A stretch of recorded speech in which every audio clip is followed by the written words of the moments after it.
நம்ம இசைஞானி இளையராஜாவோட பஞ்சாயத்து இப்போதைக்கு முடிக்க முடியாது போல இருக்குது. ஏன்னா ஏதாவது ஒரு பிரபலத்தை நோண்டி விட்டே இருக்காங்க நம்ம பத்திரிகையாளர்கள்.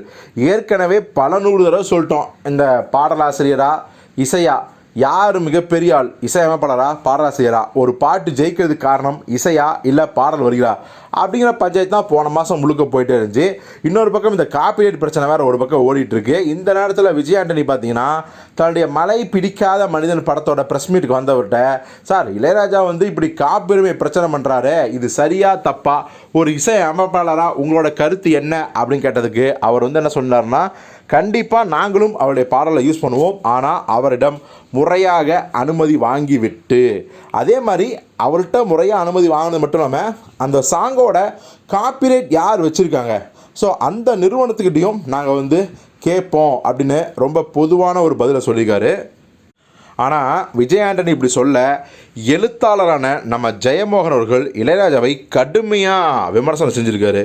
அவர் என்ன சொல்கிறாரு அப்படின்னா, அதாவது இளையராஜா எனக்கு ரொம்ப பிடிக்கும், கடவுள் மாதிரி தான், ஆனால் அவருடைய அணுகுமுறையும் அவருடைய செயல்பாடுகளும் பார்த்தீங்கன்னா ரொம்ப ரொம்ப விமர்சனத்துக்கு உட்பட்டது.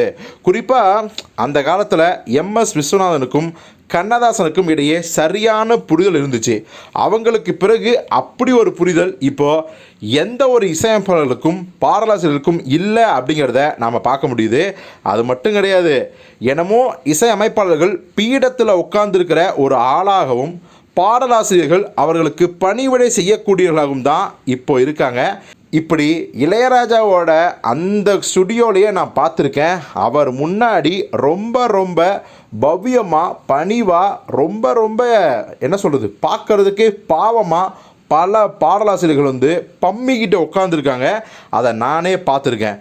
ஆனால் அந்த காலத்தில் எம்எஸ் விஸ்வநாதன் தனக்கு இணை கண்ணதாசன் அப்படின்னு சொல்லி அவரை பாராட்டு பண்ணார்.